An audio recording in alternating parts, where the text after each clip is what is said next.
அருமையான ஆண்டுடைய பிள்ளைகளே, நல்ல பரிசுத்த நாளின் காலை வேளையில் தேவ வார்த்தைகளை ஓய்வு நாள் பள்ளியின் மூலமாக கேட்க வந்திருக்கவங்களை நான் ஆண்டவராக இயேசு கிறிஸ்துவின் திருநாமத்தினால வரவேற்று கொள்ள ஆசைக்கிறேன். நமக்கு இந்த காலாண்டிலே நாம் அறிந்திருக்கிறபடி 1 கொரிந்தியர் 2 கொரிந்தியர் 2 நிருபங்கள் புதிய ஏற்பாட்டில் இருந்து நமக்கு ஆராய்ச்சிக்காக கொடுக்கப்பட்டிருப்பதை நீங்கள் நன்றாக அறிந்திருக்கிறீர்கள். இதிலே விசேஷமாக இந்த வாரத்தினுடைய தலைப்பு என்னவென்றால், சிலுவையின் செய்தி என்று சொல்லக்கூடிய ஒரு தலைப்பு கொடுக்கப்பட்டிருக்கிறது. சிலுவையின் செய்தி, சிலுவையின் நற்செய்தி என்று கூட நாம் என்ன செய்யலாம், அதை எடுத்துக்கொள்ளலாம். இந்த சிலுவையின் செய்தி என்ற தலைப்பு இந்த 2வது வாரத்தில் நமக்கு பாடமாக கொடுக்கப்பட்டிருக்கு. அதில் மனப்பாட வசனமாக சிலுவையை பற்றின உபதேசம் கெட்டு போகிறவர்களுக்கு பைத்தியமாக இருக்கிறது, ரட்சிக்கப்படுகிற நமக்கோ அது தேவ பலனாக இருக்கிறது என்று 1 கொரிந்தியர் 1 வசனத்தில் பவுல் அப்போஸ்தலன் எழுதுவதைத்தான் நமக்கு இந்த வாரத்தில் மனப்பாட வசனமாக கொடுக்கப்பட்டிருப்பதை நாம் பார்க்கிறோம். நாம் தியானத்திற்கு முன்பாக கண்களை மூடி கர்த்தரை நோக்கி ஜெபித்து கொண்டு தியானத்திற்குள்ளாக கடந்து செல்லலாம். மகா உன்னதங்களில் வீற்றிருந்து பூமியின் மனுபுத்தர் ஆகிய எங்கள் மேல் கண்ணோக்கமாக இருக்கிற எங்கள் நல்ல ஆண்டவரே, இந்த நல்ல பரிசுத்த நாளின் காலை வேளைக்காக நமக்கு நன்றி செலுத்துகிறோம்ப்பா. நம்முடைய சமூகத்தில் ஓய்வு நாள் பாடங்களை நாங்கள் தியானிப்பதற்காக வந்திருக்கிறோம். ஓய்வு நாள் பள்ளியில் இந்த பிரசன்னம் எங்களோடு கூட இருந்த ஆண்டவரே, இந்த வார பாடத்தின் ஆழ்ந்த கருத்துக்களை விளங்கி கொள்ளத்தக்கதாக கர்த்தர் நீர் எங்களுக்கு அனுக்கிரகம் செய்து வழி நடத்தி செல்ல வேண்டுமாக ஜெபிக்கிறோம். இந்த தியானத்தின் ஆரம்பம் முதல் முடிவரையிலே தேவ பிரசன்னம் எங்களோடு எங்களை வழி நடத்தி செல்லட்டும். இயேசுவின் இன்ப நாமத்திலே வேண்டுகிறோம் அன்புள்ள பிதாவே, ஆமென். அருமையான ஆண்டுடைய பிள்ளையில சிலுவையின் செய்தி என்று சொல்லக்கூடிய அந்த தலைப்பு இந்த வாரம் முழுவதும் நமக்கு சிலுவையினால் ஏற்படக்கூடிய ரட்சிப்பு, யூதருக்கு அது எப்படி இடறுதலாகவும் கிரேக்கர்களுக்கு அது எப்படி பைத்தியமாகவும் தோன்றுகிறது, சிலுவையை பற்றிய நற்செய்தி என்பதைத்தான் இந்த வாரத்தில் நமக்கு பாடமாக கொடுக்கப்பட்டிருப்பதை நாம் பார்க்கிறோம். அதில் பண்டைய ரோமர்களை நீங்கள் பார்த்தீங்கன்னா அதில் இருக்கக்கூடிய சிசரோ என்று சொல்லக்கூடிய ஒரு எழுத்தாளர், ரோம எழுத்தாளர், ரோம பேச்சாளர், அவர் என்ன சொல்கிறாருன்னா, சிலுவையை பற்றி சிலுவையை பற்றி ரோமர்கள் எண்ணவே கூடாது. ஏன்னு சொன்னால் சிலுவை ஒரு அவமான சின்னம் அது இல்லையா. தேச துரோகம் செய்யக்கூடியவர்கள், கொலை செய்கிறவர்கள், கொள்ளையடிக்கிறவர்கள், பயங்கரமான பாவங்களை செய்கிறவர்கள் தான் சிலுவையிலே அறையப்படுவார்கள். கடைசியில் அந்த சிலுவை மரணம் அப்படிப்பட்ட ஒன்றாக இருக்கிறபடினாலே ரோமர்கள் அதை பற்றி யோசித்து பார்க்கக்கூடாது என்று இயேசுவானவர் பிறப்பதற்கு ஒரு 50 வருஷத்துக்கு முன்னாலேயே அவர் என்ன பண்ணார், இந்த சிசரான்றவர் இறந்துடுறார். ரோம பேச்சாளர், ரோம எழுத்தாளர். அவர் என்ன சொல்கிறாருன்னா, அது ஒரு அவமான சின்னம், அது ரொம்ப பெரிய பாவங்களை செய்தவர்களுக்கு தான் அந்த தண்டனை கொடுக்கப்படும் என்று சொல்லி அந்த சிசரா என்கின்ற எழுத்தாளர் எழுதுவதை நாம் பார்க்கிறோம். ஆனால் ரொம்ப அவமானமாக அதை கருதுகிறாங்க சிலுவை மரணத்தை ரோமர்கள். ஆனால் இவர் என்ன எழுதுகிறார் என்று சொன்னால், பவுல் அப்போஸ்தலன் சிலுவை பற்றின செய்தி தேவ பலனாக இருக்கிறது என்று அவர் எழுதத்தக்கதாக இல்லையா. கிறிஸ்தவர்களுக்கு ஆண்டவராகிய இயேசு கிறிஸ்துவனுடைய கல்வாரி சிலுவையின் மரணத்தை விசுவாசிக்கிற ஆண்டவருடைய பிள்ளைகளுக்கு அது எப்படிப்பட்டதாக இருக்கிறது என்றால் அது தேவ பலனாய் அமைந்திருக்கத்தக்கதாக. அருமையான ஆண்டவருடைய பிள்ளைகளை அவர் சொல்லுகிறார், சிலுவை பற்றின செய்தி தேவனுடைய வல்லமையாக இருக்கிறது. அவர் என்ன செய்கிறான்னு சொன்னால், ஒரு ஒப்புரவாகுதலின் அடையாளமாக பாவம் செய்து இறைவனை விட்டு விலகி சென்ற மனு குலத்தை ஒப்புரவாக்கி கொள்ளத்தக்கதாக தேவன் கல்வாரி சிலுவையிலே தன்னுடைய திருக்குமாரனை ஒப்பு கொடுத்தார். அதற்கு அடையாளமாகத்தான் சிலுவை இருக்கிறது என்று பவுல் அப்போஸ்தலன் எழுதத்தக்கதாக இல்லையா. இயேசுவானவர் தாழ்மைக்கு ஒப்பற்ற அடையாளமாக எது இருக்கிறது என்றால் இந்த சிலுவை மரணமானது இருப்பதை நாம் பார்க்கிறோம். நம்முடைய மிகப்பெரிய கடன் கல்வாரி சிலுவையிலே தீர்க்கப்பட்டது, பாவ கடன் இல்லையா. மனிதனுடைய வீழ்ச்சி, மனிதனுடைய பாவங்கள், தொடர்ச்சியாக உலகத்திலே மனிதன் செய்து வந்த பாவம், மனுக்குலம் இதனுடைய மீறுதல் அனைத்திற்குமான கடன் எங்கு தீர்க்கப்பட்டது என்றால் கல்வாரி சிலுவையிலே தீர்க்கப்படத்தக்கதாக. அருமையான ஆண்டோடைய பிள்ளைகளை பொருந்தி இருக்கின்ற நிருபத்தை அவர் எழுதக்கூடிய அந்த வேலை நான் ஏற்கனவே சொன்னேன். நான் போன வாரத்திலே உங்களுக்கு கொரிந்துக்கு வரும்போது அவர் ஒரு வேதனை அடைந்த ஒரு மனநிலையில் இருந்தார், பயத்தோடு கூட இருந்தார், நடுக்கத்தோடு. ஏனென்றால் அத்தேனே பட்டணத்திலே அவருடைய பிரசங்கமானது வீணானதை நாம் பார்க்கிறோம் இல்லையா. ஒரு சிலர் மாத்திரம் அவரை பற்றி கொண்டார்கள். கிரேக்க ஞானத்தோடு போட்டி போட்டு அவர் என்ன செய்கிறார், ஏசாமியை பற்றி பேசுகிறாரு. அறியப்படாத தேவனுக்கு என்று எழுதியிருக்கிறது, அவரை அறிவிக்கவே நான் வந்தேன் என்று என்னெல்லாமோ சொல்லி பார்க்குறாரு. ஆனால் அவங்க அதை ஏற்றுக்கிற மாதிரி இல்லை. அப்படிதான் அவரை கேலி பண்ணுறதை நம்ம பார்க்கணும் இல்லையா. அதனால தான் அவர் என்ன சொல்கிறாருன்னா, யூதருக்கு சிலுவை பற்றின உபதேசம் இடறுதலாகவும் இல்லை. ஏன்னா அவங்களுக்கு நல்லா தெரியும் ஒருத்தர் பலியாகணும் அப்படின்றது அவங்களுக்கு நல்லா தெரியும். மேசியா பலியாவார் மனிதனுடைய பாவங்களுக்காக என்று சொல்லி. ஆனாலும் வேறொரு நம்பிக்கையை இருந்தவங்ககிட்ட மேசியா விடுதலை ஆக்குவார் ரோமருடைய வல்லமையிலிருந்து. அது நடக்கலை ஏசாமியிட்ட. ஏன்னா ஏசாமி சொன்னார், என்னுடைய ராஜ்யம் இந்த உலகத்திற்குரியது அல்ல என்று அவர் சொல்லத்தக்கதாக. அப்போ அவர் மேலே இருந்த அந்த நம்பிக்கை அவங்களுக்கு போயிடுச்சு. ரோமன் யோக்கிலிருந்து அவங்களை விடுதலை ஆக்குவார் அந்த பாரத்திலிருந்து என்று அவங்க நினைத்து கொண்டிருந்தார்கள். ஆனால் இயேசுவானவரோ கல்வாரி சிலுவையின் மரணத்தை தன் வாழ்க்கையில் அவர் அனுமதிக்கத்தக்கதாக அருமையான ஆண்டோடைய பிள்ளை. அப்படி என்றால் அவங்களுக்கு அது இடரலாக இருக்குது. யூதர்களுக்கு சிலுவை பற்றின உபதேசம் கிரேக்கர்களுக்கு எப்படி இருக்குதா, பைத்தியமாக தோன்றுகிறது. ஏன்னா அவங்க அப்படி தானே சொன்னாங்க இல்லையா. அந்த அத்தேனே பட்டணத்தில் பிரசங்கம் பண்ணிட்டு அவர் முடிக்கும் போது ஒரு மனுஷனை நியமித்திருக்கிறார், அந்த மனுஷனை மரித்தோரிலிருந்து எழுப்பினார் சொன்னதுமே எல்லாரும் கேலி செய்ய ஆரம்பித்தாங்க. நம்ம அதை வாசிக்கிறோம் வேதத்தில். அப்போஸ்தலர் நடவடிக்கைகள் 16-17 அதிகாரங்களில் என்ன கேலி செய்கிறாங்கன்னா, நீ சொல்கிறது இன்னொரு முறை நாங்கள் கேட்போம் அப்படின்னு அவர் என்ன பண்ணுறாங்க, கேலி செய்கிறாங்க. அப்போது அது கிரேக்கருக்கு பைத்தியமாக தோன்றுகிறது. கல்வாரி சிலுவையின் மரணம், சிலுவையிலே மரித்த ஒருவரை விசுவாசிப்பதனாலே மனிதனுடைய பாவங்கள் மன்னிக்கப்படுகிறது என்று சொல்லக்கூடிய அந்த ஒரு காரியம் அவர்களுக்கு பைத்தியமாக தோன்றத்தக்கதாக இல்லையா. அத்தேனே பட்டணத்தில் தான் அவரால் சபை ஏற்படுத்த முடியல. அதே கிரேக்க பட்டணங்களில் ஒன்று தான் கொரிந்து பட்டணம். இந்த கொரிந்து பட்டணத்தில் அவர் பிரசங்கித்து வெற்றிகரமாக ஒரு சபை என்ன செய்கிறார், அவர் நிறுவுவதை நம்மால் அறிந்து கொள்ள முடியும். ஞாயிற்றுக்கிழமை பாடத்தில் சிலுவை பற்றின சுவிசேஷம் இல்லைன்னா சிலுவை பற்றின நற்செய்தி என்று சொல்லி நான் சுவிசேஷனா நற்செய்தி இல்லையா.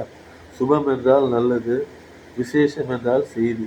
சுவிசேஷம் என்றாலே சரியான தமிழாக்கம் நற்செய்தி என்று தான் நாம் கொள்ள வேண்டும். அந்த நற்செய்தி நாம் பார்க்கும்பொழுது 1 Corinthians 2:2 அவர் அதனால அவர் என்ன சொல்ல வர்றார் அப்படின்னா, அத்தேனேல ஏற்பட்ட அந்த பெரிய தோல்விக்கு பின்பு அவர் இந்த கொரிந்து பட்டணத்துக்கு தேவாவினால் வழி நடத்தப்பட்டு அவர் என்ன சொல்கிறாருன்னா, அந்த இடத்துல 1 Corinthians 2:2 மிக தெளிவாக சொல்லுகிறார், இயேசு கிறிஸ்துவையும் சிலுவையில் அறையப்பட்ட அவரே அன்றி வேறொன்றையும் நீங்கள் அறியாதிருக்க நான் தீர்மானித்தேன் என்று அவர் சொல்லத்தக்கதாக அருமையான ஆண்டோடைய பிள்ளை நேரடியாக சுவிசேஷத்தை அவர்களுக்கு அறிவித்து இயேசுவானுடைய இயேசுவானுடைய பாதபடிக்கு கிரேக்க ஞானத்தை அவர் கொண்டு அந்த கிரேக்க ஞானத்திற்கு மேலாக தேவஞானம் இருக்கத்தக்கதாக, தேவஞானம் கல்வாரி சிலுவை, அதில் ஏற்பட்ட மரணம், அதனால் ஏற்படக்கூடிய ரட்சிப்பு, மனிதனுக்கு கல்வாரி சிலுவை விசுவாசிப்பதனாலே அவர் என்ன நினைக்கிறார் என்றால், தேவபலனாகிய கல்வாரி சிலுவைக்கு கீழாக கிரேக்க ஞானத்தை கொண்டு அவர் ஒப்படைக்கத்தக்கதாக இல்லையா. கிரேக்க ஞானம் என்னது, எப்பிகூரஸ், ஸ்டோயிக்கர், இன்னும் நிறைய கிரேக்க ஞானிகள் இருந்தாங்க இல்லையா. நமக்கு நல்லா தெரியும், அரிஸ்டாட்டில், பிளாட்டோ, ஜீனோ, நிறைய பெரிய பெரிய சாக்ரட்டிஸ், நிறைய கிரேக்க ஞானிகள் இருந்தாங்க. அவரில் ஒரு சிலர் சொன்ன கருத்துக்கள் வேதத்தோடு ஒத்துப்போவதாக இருக்குது. ஒரு சிலர் சொன்ன கருத்துக்கள் மிகவும் அசிங்கமானதாக இருப்பதையும் நம்மால் பார்க்க முடியும். என்ன அசிங்கமாக இருக்கிறது, மனிதன் ஒருவரோடு ஒருவர் அவங்க லஸ்ட் தீர்றவர்களும் அவங்க பாவத்தை 7வது கற்பனை மீறுவதில் அவர்கள் ஈடுபட்டால்தான் அவர்கள் ரட்சிப்பை அடைய முடியும் என்பது போன்ற சில செய்திகள். சரீரத்திலே செய்கிற பாவங்கள் மனிதனுடைய ஆத்மாவை தீட்டுப்படுத்தாது என்று சொல்லக்கூடிய ஒரு சில தவறான உபதேசங்களை அவர்கள் உடையவர்களாக இருந்தார்கள் என்று நாம் பார்க்கிறோம். இன்னும் வேறு நிறைய காரியங்கள் இருக்குது, பிலாசபிகள் இது. ஆனால் இது ரொம்ப அசிங்கமான சில காரியங்கள் இருந்தது இந்த கிரேக்கர்கள் இடத்துல. அவர் அதை அவர் பைத்தியம்னு சொல்கிறாரு. இவங்க சிலுவை பற்றின உபதேசம் கெட்டுப்போல் பைத்தியமாக இருக்குதுன்னு சொல்கிறாரு. அது கிரேக்கர்களை மனசில், ஏன்னா அவரை கேலி பண்ணாங்களா அத்தேனியில், அதை மனசில் வச்சுன்னு சொல்கிறாரு அவர். ஆனால் இவங்களுடைய காரியம் வந்து பைத்தியக்காரத்தனமாக இருந்தது நம்ம பார்க்குறோம் கிரேக்கர்கள். அப்படிதானே? ஆணும் பெண்ணும் ஒருவரோடு ஒருவர் அப்படியே தவறாக நினைத்து கொள்ளவனா படித்து தான் சொல்ல ஒட்டி கொண்டு இருந்ததாகவும் அதில் இருந்து பிறந்தது தான் உலகம் என்பது போல ஒரு ஒரு ஒரு அருவருப்பான சில காரியங்கள் கிரேக்க தத்துவங்கள்லையும் இருப்பதை நான் பார்க்கிறேன் இல்லையா? தேவதாசி முறைகள், அங்கிருந்த அஞ்ஞான ஆலயங்களில் அருமையான ஆண்டுடைய பிள்ளைகளில் அதுதான் இங்கே நம்ம புனித விலை மாதம்னு போன வார பாடத்தில் நம்ம படிக்கணும். இந்த அருவருப்பான காரியங்களை செய்து கொண்டிருந்த அந்த அந்த கொரிந்து அந்த ஒரு ஐரோப்பிய பட்டணத்தில் தேவனுடைய வார்த்தை எடுத்து சென்று சிலுவைக்கு கீழாக அவர்களை கொண்டு வரத்தக்கதாக அருமையான ஆண்டுடைய பிள்ளைகளை மிகுந்த கஷ்டப்பட்டு ஒரு காரியத்தை அவர் செய்வதை நான் அதனால தான் என்ன சொல்லப்பட்டிருக்கு அப்படின்னு சொன்னால், மனித மூடத்தனத்திற்கும் தேவஞானத்திற்கும் இடையிலான வேறுபாட்டை பவுல் செய்கிறாரு அந்த இடத்துல அவர் பேசத்தக்கது. ஆனால் உங்களுக்காக 1 கொரிந்தியர் 1 அதிகாரம் ஞாயிற்றுக்கிழமை பாடத்தில் 17 ஞானஸ்நானத்தை கொடுக்கும்படி கிறிஸ்து என்னை அனுப்பவில்லை, சுவிசேஷத்தை பிரசங்கிக்கவே அனுப்பினார். கிறிஸ்துவின் சிலுவை வீணாய் போகாதபடிக்கு சாதுரிய ஞானம் இல்லாதவனாய் பிரசங்கிக்க அனுப்புறீங்களா? சாதுரிய ஞானத்தை தான் அங்கே யூஸ் பண்ணி தோத்தார் அத்தேனையில், அப்படிதானே? அப்போ டைரக்ட் காஸ்பல், நேரடியான ஒரு சுவிசேஷ செய்தியை அவர் என்ன செய்கிறாரு அந்த கிரேக்க பட்டணத்திலே கொரிந்துவிலே அவர் கொடுத்து அனைவரையும் சிலுவையின் பாதத்தருகே கொண்டு வந்து சேர்க்கத்தக்கதாக. அப்படிதானே? மற்றதெல்லாம் அப்புறம்ன்றார் அவர். அப்போ அது மாத்திரம் இல்லாமல் என்ன சொல்கிறான்னு சொன்னால், அந்தபடியே ஞானிகளுடைய சிலுவை பற்றின உபதேசம் அர்த்தவசனம் கெட்டு போர்களுக்கு பைத்தியமாக இருக்கிறது, ரட்சிக்கப்படுகிற நமக்கும் அது தேவபலனாக இருக்கிறது. அந்தபடி ஞானிகளுடைய ஞானத்தை நான் அழித்து புத்திசாலிகளுடைய புத்தியை அவமாக்குவேன் என்று எழுதியிருக்கிறது. ஞானி எங்கே, வேதபாரகன் எங்கே, இப்பிரபஞ்சத்தின் தர்க்க சாஸ்திரி எங்கே, உலகத்தின் ஞானத்தை தேவன் பைத்தியமாக்கவில்லையா? அப்படிதானே? ஒரு சில ஞானிகள் என்று சொல்லக்கூடியவங்க பைத்தியம் முடிச்சு சேர்த்துருக்காங்க வரலாற்றில், அப்படிதானே? நம்ம படிச்சிருக்கோம் நம்ம அந்த மாதிரி. அப்போது உலகத்தின் ஞானத்தை தேவன் பைத்தியமாக்கவில்லை. எப்படி எனில், தேவ ஞானத்திற்கு ஏற்றபடி உலகமானது சுயஞானத்தினாலே தேவனை அறியாதிருக்கையில் பைத்தியமாக தோன்றுகிற பிரசங்கத்தினாலே விசுவாசிகளை ரட்சிக்க தேவனுக்கு பிரியமாயிற்று என்று எழுதத்தக்கதாக, இல்லையா? சிலுவையினாலே அது ஒரு அவமானமாக அவங்க கருதுனாங்க ரோமருங்க. இவங்க பைத்தியம் அப்படின்றாங்க யார்? கிரேக்கர்கள். சிலுவையில் அறையப்பட்ட இயேசு கிறிஸ்துவை விசுவாசிப்பது, ஏற்றுக்கொள்வது என்பது அது பைத்தியமாக அவர்களுக்கு தெரிந்தது. சிரித்தார்கள் பவுல் பிரசங்கித்த போது அத்தேனே பட்டணத்தில். அதுவும் உயிர்த்தெழுதலை பற்றி அவர் பேசின போது, நீ சொல்கிறதை இன்னொரு தரம் நாங்கள் கேட்போம், ஆனால் அவர்களை அடக்கி ஒடுக்கி விசுவாசத்திற்கு கீழாக கொண்டு வந்து கல்வாரி சிலுவையினால் ஏற்பட்ட ரட்சிப்பை அவர்கள் அங்கீகரித்து கொள்ளக்கூடிய அளவிற்கு அவர் என்ன செய்கிறார்? அவர் அவங்கள வழி நடத்துவதை நம்மால் பார்க்கணும். ஆனால் அது மிக கடினமாக அவருக்கு இருந்ததை ஞாயிற்றுக்கிழமை பாடம் அதுதான் நமக்கு சொல்லுதுங்க. பார்க்கும்போது அவர் தன்னை அப்போஸ்தலன் என்று சொல்கிறார். முதலாவது கிரேக்க சொல் அப்போஸ்தலோ என்று சொல்வதற்கு தான் நம்ம தமிழில் அப்போஸ்தலர் என்று மொழிபெயர்க்கிறோம், அப்படிதானே? அப்போஸ்தலோன்னு சொன்னாலே என்ன அர்த்தம்? கிரேக்க வார்த்தைக்கு அர்த்தம் அனுப்பப்பட்டவர்கள், இல்லையா? நான் சாதுரிய ஞானத்தோடு பேசுவதற்காக அனுப்பப்படவில்லை, கிறிஸ்துவின் சிலுவையை நேரடியாக பிரசங்கிப்பதற்காக. விளங்குதுங்களா? அவருக்கு நல்லா தெரிஞ்சிச்சு, நம்ம ஞானத்தை வச்சு பேசி இங்கே இருக்குது அங்கே இருக்குது புலவர்கள் சொல்லியிருக்காங்களே அவரை தான் அறிவிக்க வந்தெல்லாம் சொன்னால் ஒன்றும் நடக்காது வேலை. விளங்குதுங்களா? ஆனால் நேரடியான சுவிசேஷ வசனத்தை, கல்வாரி சிலுவையை பிரசங்கித்தால் நிச்சயமாக அது எடுபடும் என்பதை ஆவியானவர் அவருக்கு வெளிப்படுத்தத்தக்கதாக. உடனே நீங்கள் பார்த்தீங்கன்னா பெரிய பெரிய பிரசங்கியாருடைய பிரசங்கங்கள்லாம் நீங்கள் கேட்டு பாருங்கள் யூடியூப்பில், இல்லையா? ஸ்பர்ஜன் பிரசங்கங்க, அதுக்கப்புறம் வெள்ளை மாளிகை பிரசங்கியார்னு ஒருத்தர் சொல்லுவாங்க, இல்லையா? அமெரிக்காவில் இருந்தாருங்க, இறந்துட்டார். அவருடைய பிரசங்கங்கள்லாம் நீங்கள் கேட்டு பாருங்கள். நிச்சயமாக அவைகள் சிலுவையை டச் பண்ணாமல் போகாது அந்த பிரசங்கங்கள். நான் சொல்கிறது எல்லாம் அதற்கு உட்பட்டதாகத்தான் இருக்கும்.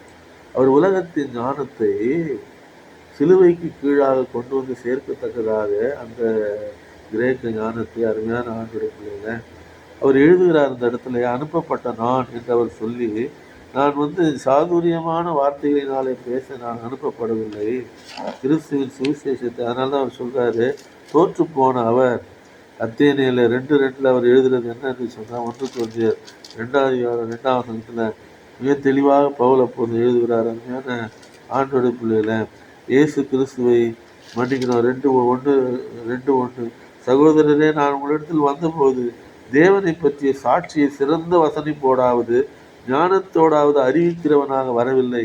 இயேசு கிறிஸ்துவை சிலுவையில் அறையப்பட்ட அவரையே அன்றி வேறொன்றையும் உங்களுக்குள்ளே அறியாதிருக்க தீர்மானித்திருந்தேன். இப்படிதான் நான் சொல்றது. நற்செய்தி உலகத்தில் பரவணும். இயேசுவானவருடைய கல்வாரி சிலுவையினால்தான், அதை நம்புவதனால்தான் மனிதன் ரட்சிக்கப்படுகிறான், அவன் பாவங்கள் மன்னிக்கப்படுகிறது என்பதை அவங்களுக்கு உணரச் செய்வதற்காக அருமையான ஆண்டோடைய பிள்ளைகளை, நான் வேற எதை பற்றியுமே நான் பேச விரும்பல. சாதுரியமான ஞானம், உலகத்தின் ஞானம் தனக்கு வேண்டாம் என்று அவர் அந்த அறிவோடு நான் பேச வரவில்லை என்று அவர் சொல்லத்தக்கதாக. என்னென்ன திங்கட்கிழமை பாடத்தில் பார்க்கும்போது கெட்டு போகிறது எப்படி இருக்குதா, பைத்தியம் என்று சொல்லக்கூடிய ஒரு தலைப்பு கொடுத்துருக்காங்க இல்லையா? சிலுவை பண்ண உபதேசம் கெட்டு போர்கள் பைத்தியமாக இருக்கிறது. ரட்சிக்கப்படுகிற நமக்கும் அது எப்படி இருக்குது, தேவபலனாக இருக்கத்தக்கதாக. அருமையான ஆண்டோடைய பிள்ளைகளை இல்லையா? இப்படி ஒரு உலகம் முழுவதையும் அவர் என்ன பண்ணார், அவர் எருசலேம் துவங்கி இல்லிரிக்கும் தேசம் வரைக்கும் கிறிஸ்துவின் சுவிசேஷத்தை நான் பரிபூர்ணமாய் பிரசங்கித்திருக்கிறேன் என்ற ஒரு நிச்சயத்தோடு கூட அவர் தனது வாழ்க்கையை முடிப்பதை நாம் பார்க்கிறோம். அப்படிதானே? இப்போ அவருக்கு இந்த இடத்துல என்ன சொல்றாருன்னா, அது கெட்டு போறதுக்கு பைத்தியமா தெரியும். சிலுவை பற்றி பேசி அதனால் ஏற்படும் ரட்சிப்பை நான் பிரசங்கிக்கும் போது உலகத்திற்கு, அப்படிதானே? ஆனால் ரட்சிக்கப்படுகிற நமக்கு இதுதான் தேவபலன், கர்த்தராகிய இயேசு கிறிஸ்துவினுடைய கல்வாரி சிலுவையின் மரணம்.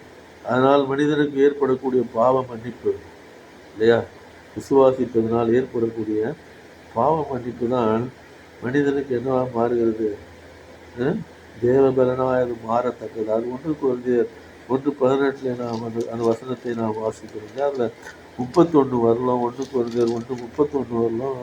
இதை பற்றியே அவர் என்ன செய்கிறாருங்க, பேசிட்டு போகிறார் இல்லையா? நாங்களோ யூதர்கள் அடையாளத்தை தேடுகிறார்கள், கிரேக்கர்கள் ஞானத்தை தேடுகிறார்கள். நாங்களோ சிலுவையில் அறையப்பட்ட கிறிஸ்துவை பிரசங்கிக்கிறோம். யூதருக்கு இடரலாயும் கிரேக்கருக்கு பைத்தியமாயும் இருக்கிறார். ஆகிலும் யூதரானாலும் கிரேக்கரானாலும் எவர்கள் அழைக்கப்பட்டிருக்கிறார்களோ அவர்களுக்கு கிறிஸ்து தேவபலனும் தேவ ஞானமுமாக இருக்கிறார். ரொம்ப கஷ்டமான ஒரு காரியம் அவங்களுக்கு. அந்த பரலோகத்தின் ரகசியத்தை அவர் அந்த இடத்துல வெளிப்படுத்துகிறார். எங்கே, அந்த கிரேக்க பட்டணமாகிய அந்த கொரிந்துவிலே. இது நம்பினாதான்ப்பா அவனுக்கு ரட்சிப்பு நான் சொல்கிறது. அப்போது அவர் அமிதமான ஒரு காரியத்தை ஒழுங்கற்றவங்களாக அவங்க இருக்கிறது. பைத்தியம் அப்படின்னா என்னென்னா, கெட்டு பொருள் பைத்தியமாக இருக்குது அப்படின்னு சொன்னால் என்னன்னு சொன்னால், அந்த பைத்தியன்ற வார்த்தை ஒழுங்கற்ற சிந்தை உடையவங்க, பகுத்தறிவு இல்லாமல் எதையோ ஞானம் என்று பேசி கொண்டு இருந்தவங்க, அவங்க எல்லாருக்கும் அது எப்படி தான் இருக்குமா, பார்க்க பைத்தியமாக தான் தெரியும். சிலுவை பற்றின உபதேசம் இல்லையா, கல்வாரி சிலுவையின் மரணம், அதனால் உண்டாகக்கூடிய ரட்சிப்பு. எனக்கு அருமையான ஆண்டோடைய பிள்ளைகளை, அப்போது நீங்கள் பார்க்கும்போது செவ்வாய்க்கிழமை பாடத்தில் பார்க்கும்போது ரட்சிக்கப்படுவதற்கு தேவபலனா என்ன செய்யுது, சிலுவை மாறுவதை நம்மால் சிலுவையின் மரணம், அதன் மேலே உள்ள நம்பிக்கை, பாவ மன்னிப்பு, அவருடைய ரத்தம் செஞ்சதுனால ஏற்படும் பாவ மன்னிப்பு, இதெல்லாம் வித்தியாசமாக தெரியுது அவங்களுக்கு கேட்குறதுக்கு. அதனால தான் அவங்க என்ன சொல்கிறாங்க, நீ சொல்கிறது இன்னொரு முறை நாங்கள் கேட்போம் அப்படின்னு சொல்கிறாங்க இல்லையா? அப்போது முதல் அதிகாரம் 18ஆம் வசனத்தை தெளிவாக சொல்கிறாரு. சிலுவை பற்றின உபதேசம் கெட்டு போவது பைத்தியமாக இருக்கிறது, ரட்சிக்கப்படுகிற நமக்கோ அது தேவபலனாக மாறத்தக்கதாக.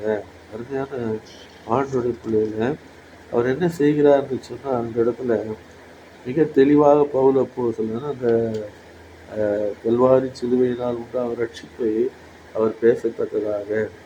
வேற எதையும் பேச மாட்டேன்றார் அவர். நான் சாதுரிய ஞானத்தோடு பேச மாட்டேன் உங்ககிட்ட, ஏன்னா பேசி தான் அங்கே ஏமாந்தார். எங்கே அத்தேனையில் அவரால் ரட்சிக்க முடியல நிறையா. இங்கே அவர் ஒரு நல்ல ஒரு வெல் எஸ்டாப்ளிஷ்டு சர்ச் என்ன பண்ணுறாரு அவர், அது உண்டாக அவருடைய பிரசங்கங்கள் மிகவும் பிரயோஜனமாக அமைந்ததை நாம் பார்க்கிறோம். ஆட்களால் கிறிஸ்துக்களால் அங்கு உதவி செய்ய இருந்தார்கள். புரிந்துவில்லை அவருக்கு. அது மாத்திரமில்லாமல் ஆண்டவர் சொன்னார், இந்த பட்டணத்தில் எனக்கு அநேகரோடு நீ பேசு, ஒருவனும் உன் மேலே கை போடுதல் என்றால் அடிக்கிறது, ஒருவனும் உன் மேலே கை போட மாட்டான், தைரியமாக நீ பேசு என்று சொல்லி என்ன பண்ணுறாரு, அவருக்கு அந்த சொப்பனத்தில் தோன்றி என்ன செய்கிறாரு, ஆண்டவர் அவரிடத்துல பேசத்தக்கதாக இல்லையா. அப்போது ஆண்டவர் சொல்லக்கூடிய காரியம் என்னன்னா அதுதான் இல்லையா. இயேசு நாமி நமக்காக என்ன சாதிச்சார் அப்படின்னு சொல்ல போனால், கொலோசியர் 1:20 நம்ம வாசிக்கிறோம் இல்லையா. அவர் என்ன சாதித்தார் கல்வாரி சிலுவையிலே மனிதனுக்காக என்று பார்க்கும்போது, கொலோசியர் 1 1 பேதுருவிலும் மிக அழகாக சொல்லப்பட்டிருக்கிறது. சகல பரிபூரணமும் அதற்குள்ளே வாசமாக இருக்கிறது இல்லையா. அவர் சிலுவையில் சிந்தின ரத்தத்தினாலே சமாதானத்தை உண்டாக்கி பூலோகத்தில் உள்ளவைகள் பரலோகத்தில் உள்ளவைகள் யாவையும் அவர் மூலமாய் நமக்கு ஒப்புரவாக்கி கொள்ளவும் அவருக்கு பிரியமாயிற்று.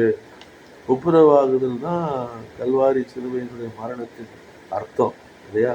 உலகத்தை தன்னோடு கூட ஒப்புரவாக்கி கொள்ளத்தக்கதாக தேவன் தம்முடைய குமாரனை மனு அவதாரம் எடுக்க செய்கின்ற உலகத்தில் இயேசு கிறிஸ்து என்ற பெயரிலே அவர் என்ன செய்தார், அவரை இந்த உலகத்திற்கு அனுப்பி அவரை மரிக்க செய்ததினாலே தேவன் உலகத்தை தன்னோடு கூட என்ன செய்தாரா, ஒப்புரவாக்கி கொண்டார். இந்த 2 கொரிந்தியர்ல 5ஆம் அதிகாரத்தில் மிக அழகாக அது சொல்லப்பட்டிருப்பதை நாம் பார்க்கிறோம். அதுதாங்க என்ன சொல்றாரு, கிறிஸ்துவுக்குள் ஒருவன் இருந்தால் புது சிருஷ்டியாக இருக்கிறார், பழையவள் எல்லாம் ஒழிந்து போனெல்லாம் புதிதாயின அப்படின்னு சொல்லிட்டு அது கீழே அவர் சொல்றாரு இல்லையா. தேவன் உலகத்தாருடைய பாவங்களை எண்ணாமல் நம்மை கிறிஸ்து இயேசுவின் மூலமாக நம்மை தம்மோடு ஒப்புரவாக்கி கொள்ளத்தக்கதாக அவரை இந்த உலகத்துக்கு அனுப்பினார்.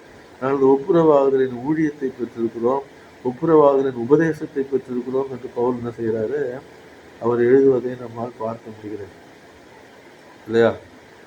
அப்போது இவையெல்லாம் யாரால் உண்டானது, தேவனால் உண்டான ஒரு காரியமாக இருப்பதை நம்மால் பார்க்கணும். ஆனால் கண்களுக்கு புலப்படாத இந்த வல்லமை, தேவ வல்லமைன்னு சொல்கிறார் அவர் கல்வாரி சிலுவை. அப்படிதானே மனிதனை, பாவ மனிதனை மாற்றி அவனை பரிசுத்தம் உள்ளவனாக மாற்றி அவனை ஒரு நல்ல கிறிஸ்தவனாக வழி நடத்துவது இது என்றால் கல்வாரி சிலுவையில் இயேசுவானவர் நமக்காக மரித்தந்து நம்மை அறிந்தோ அறியாமலோ திருமுழுக்கின் மூலமாகவும் இல்லையா, உபதேசங்களை கேட்பதன் மூலமாகவும் நாம் என்ன செய்யப்படுறோம், சிலுவை கீழாக கொண்டு வரப்பட்டு அதன் மகத்துவத்தை அறிந்து கொள்ள நமது மனமாறுதல் ஒரு பெரிய காரியமாக அமைந்திருப்பது இந்த உலகத்தில் நம்மால் பார்க்க முடியுது. அருமையான ஆண்டோட பிள்ளைகளை அதே போல் வந்து செவ்வாய்க்கிழமை பாடம் தான் படிச்சுட்டு இருக்காங்க. 1 பேதுரு 2:24 அவர் சொல்கிறாரு.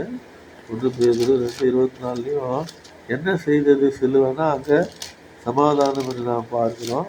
இங்கே அவர் 1 பேதுரு 2ஆம் அதிகாரத்தில் 24வது வசனத்தில் அவர் என்ன சொல்லுகிறார் என்று சொன்னால், அந்த சிலுவை நமக்காக, சிலுவை மரணம் நமக்காக என்ன செய்தது என்று பார்க்கும்போது, நாம் பாவங்களுக்கு செத்து நீதிக்கு பிழைத்திருக்கும்படிக்கு அவர்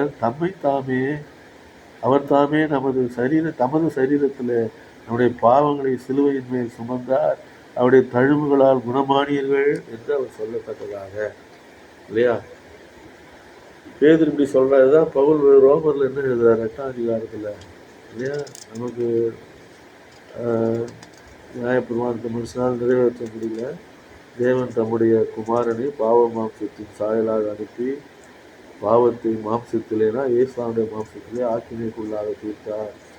அதனால் நாம் குணமாக்கப்பட்டவர்களாக இல்லையா. இது வந்து கண்களுக்கு புலப்படாத இடத்துல நடைபெறக்கூடிய ஒரு கன்வர்ஷன். இது அவர் செய்த அந்த தியாக பலி கல்வாரி சிலுவையில் மனிதனுக்காக மரித்து உயிர்த்து பரலோகம் சென்ற அவர் மனிதனை இறைவனோடு பிதாவாகிய தேவனோடு ஒப்புரவாக்கத்தக்கதாக இல்லையா. அந்த ஒப்புரவாகுதலின் உபதேசம் தான் சிலுவையின் உபதேசம்.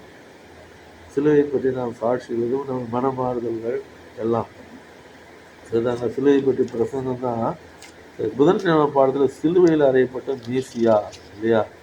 யூதர்கள் அடையாளத்தை ஏசாமிகிட்டே அடையாளம் கேட்டாங்க, நீர் மேசியாவானால் ஏசாமி சொன்னது விபச்சார சந்ததியாக அடையாளம் தேடுகிறார்கள், யோனா தீர்க்கதரிசியின் அடையாளங்கள் எல்லாம் வேறு அடையாளம் கொடுக்கப்படவில்லை. யோனா 3 நாட்கள் பூமியின் இதயத்தில் இருந்தது போல, 3 நாள் மீனின் வயிற்றில் இருந்தது போல மனுஷகுமாரனும் பூமியின் இதயத்தில் இருப்பார் அப்படின்னு ஆண்டவர் சொல்லியிருப்பாங்க. கிரேக்கர்கள் ஞானத்தை தேடினாங்க. என்னமோ ஒன்று இருக்குது.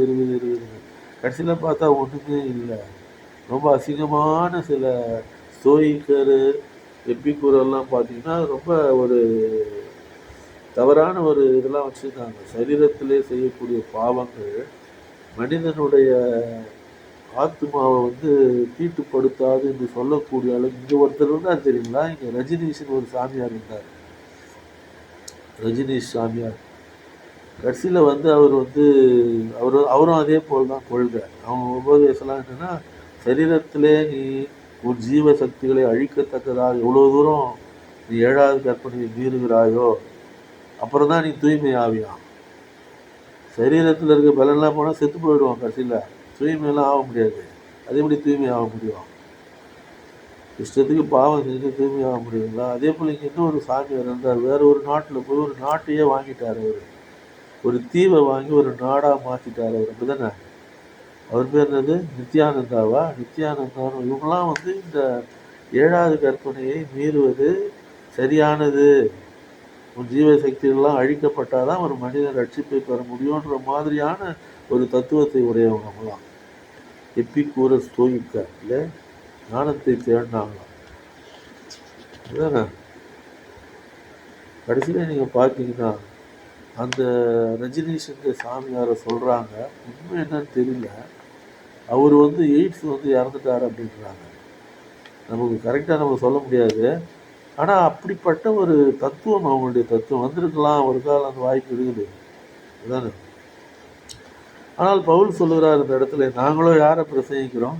சிலுவையில் அறையப்பட்ட கிறிஸ்துவை பிரசங்கிக்கிறோம். அவர் யூதருக்கு இடரலாயும் கிரேக்கர்களுக்கு அவர் எப்படி இருக்கிறாரு? பைத்தியமாகவும் தெரியத்தக்கதாக இல்லையா? விசுவாசத்தின் அடையாளமாக முதல் நூற்றாண்டுகளில் தான் கஷ்டப்பட்டாங்க கிறிஸ்தவங்க சிலுவையை இது பண்ணுறதுக்கு. ஆனால் நூற்றாண்டுகள் கடந்து செல்ல செல்ல கிறிஸ்தவத்தின் அடையாளமாக எது மாறிச்சு? கல்வாரி சிலுவை மாறி இருப்பதை நாம் பார்க்கிறோம். அதுதானே. ஆனால் மற்றொரு உபதேசம் இது ரொம்ப தவறான உபதேசம். கற்பனைகள்லாம் சிலுவைக்கு அப்புறம் இல்லைன்னா அது பெரிய தப்பான உபதேசம். அது அப்படி கிடையாது. மீறினதுனால்தான் சிலுவையே தேவைப்பட்டுச்சு உலகத்துக்கு. இதுதானே. கல்வாரி சிலுவையின் மரணம் எதனால் வந்துச்சு? கற்பனை மீறின பாவத்தினால்தான் குமாரனை அனுப்புகிறார் இந்த உலகத்துக்கு. முதல் அஸ்திபாரம் அப்படியே இருக்கும். அதை மீறினதுனால குமாரன் என்ன பண்ண போகிறார்? உலகத்திற்கு அனுப்பப்பட்டு தேவன் என்ன செய்கிறாரு? அவரை கல்வாரி சிலுவையில் நமக்காக மறிக்க. சிலுவையின் அர்த்தத்தை பற்றி பின்வரும் பகுதி நமக்கு என்ன போதிக்கிறது? புதன்கிழமை பாடத்தில் இல்லையா? ஆமாம். அவர் சொல்கிறாரு, நான் ஒரு பெரிய சிறந்த வசனிப்போடு வரல. ஏன்னா அங்கே ஏமாந்தது. ஞானத்தை பயன்படுத்தி பேசி அத்தேனிய பட்டணத்தில் ஏமாந்தது. அப்படிதானே. நிறைய பேர் ரட்சிக்கப்படலாம். அங்கே ஃபெயிலியர் அது அந்த ஊழியம். அப்போ அவர் சொல்கிறார், சிறந்த வசனிப்போடாது ஞானத்தோடாது நான் வரல. ஆனால் அவர் சொல்கிறாரு, சிலுவையில் அறையப்பட்ட அவரே அன்றி வேறொன்று நாமும் இன்றைக்கு பிரஜாதி மக்களையும் கர்த்தரை அறியாத ஜனங்களுடைய வீடுகளுக்கு போகும்போது நாம் அறிவிக்க வேண்டிய காரியம் என்ன? முதலாவது இயேசுசாமியை பற்றி நாம் அவங்களுக்கு சொல்லணும். அப்படி தானே. நீங்கள் வாங்க, அவரை ஏற்றுக்கோங்க, அவர்கிட்ட விடுதலை கிடைக்கும், வியாதிகள்லேருந்து விடுதலை கிடைக்கும், வேலை இல்லாத கஷ்டம் போகும், ஆண்டவர் நிச்சயம் வேலையை கொடுப்பார் இல்லையா? கிறிஸ்து ஆண்டையிலே அவங்களை அழைத்து வர பார்க்கணும் நம்ம முதலாவது. அப்புறம் தான் மற்ற உபதேசங்கள்லாம். அதுதாங்களா, we should introduce Christ to the Gentiles. கர்த்தரை அறியாத ஜனங்களுக்கு இயேசுவானவரை அறிமுகப்படுத்த வேண்டும். அதுதான் நம்முடைய முதலாவது வேலை இல்லையா? அப்போ அவருடைய பேச்சும் பிரசங்கம் மனுஷனானத்துடைய நயவஞ்சகம் உள்ளதாக இராமல் ஆவியினாலும் பலத்தினாலும் உறுதிப்பட்டதாக இருந்தது என்று அவர் சொல்ல. வியாழக்கிழமை பாடத்தில் கிறிஸ்து தேவ வல்லமையும் தேவ ஞானமுமாக இருக்கிறார்னு சொல்லத்தக்கதாக அருமையான ஆண்டோடைய பிள்ளைகளை அப்படிப்பட்ட சிலுவையின் உபதேசத்தினால் மக்கள் மீட்கப்படத்தக்கதாக இல்லையா? அந்த பில்லி கிரகாம்னு ஒருத்தர் இருந்தார் இல்லையா? பில்லி கிரகாமுடைய பிரசங்கங்கள்லாம் நீங்கள் கேட்டு பாருங்கள். அந்த அமெரிக்க தேசத்துக்கு, இங்கிலாந்து தேசத்துக்கெல்லாம் சென்ற இடங்களெல்லாம் மக்கள் லட்சமாக கூடி ரட்சிக்கப்பட்டவர்கள் அநேக அழுவாங்க அவர் பிரசங்கத்தை கேட்டு. சிலுவையின் அன்பை பற்றி அவர் பிரசங்கிக்கும் போது, சிலுவையினால் உண்டான ரட்சிப்பை பற்றி அவர் பிரசங்கித்த போது அவர்கள் அழுதார்கள், தங்கள் பாவங்களை உணர்ந்து அருமையான ஆண்டிடத்தில். அதுதானே அது ஆவியானவர் அதற்கு என்ன செய்வார்? பிரார்த்தனை செய்வோம். மகா உன்னதங்களில் வீற்றிருந்து பூமியின் மனுபுத்தராகி எங்கள் மேல் கண்ணோக்கமாக இருக்கிற எங்கள் நல்ல ஆண்டவரை, இந்த நல்ல பரிசு நாளின் மத்தியான வேளையிலே சுவாமி, உடைய திருக்குமாரன் இந்த உலகத்திற்கு நீர் அனுப்பி கல்வாரி சிலுவையிலே எங்களுக்காக மறிக்க செய்து அதனால் உண்டாகும் ரட்சிப்பு இந்த உலகத்திற்கு அறிவித்து, ஆண்டவரே, உலகத்தை உம்பால் நாங்கள் கொண்டு வந்து சேர்க்கத்தக்கதாக நீர் எங்களுக்கு கொடுத்தது பெரிய சிலாக்கியத்திற்காக, தயவுக்காக நாங்கள் நன்றி செலுத்துகிறோம் அப்பா. ஆமாண்டவரே, உலகத்தின் பார்வைக்கு அது வித்தியாசமாக தெரியலாம்.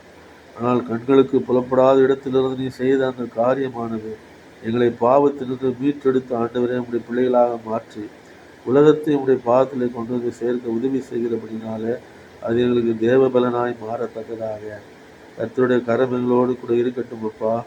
சிலுவையின் உபதேசத்தை இந்த உலகத்திற்கு சொல்லி உம்மால் உண்டாகக்கூடிய ரட்சிப்பு, நீ செய்யக்கூடிய காரியங்கள், மனிதனை மீட்டெடுக்க திரு ரத்தத்தினால் எங்கள் பாவங்கள் கழுவப்பட்ட காரியங்களையும் நாங்கள் பேசி அவர்களை உம்பால் அழைத்து வந்து சேர்க்க நீர் எங்களுக்கு உதவி செய்ய வேண்டுமாறு ஜெபிக்கிறோம். ஆசீர்வாதத்தை தாரும் தூய கரத்திலே ஒப்புக் கொடுக்கிறோம். இயேசுவின் இந்த நாமத்திலே வேண்டுகிறோம் அன்புள்ள பிதாவே. ஆமென்.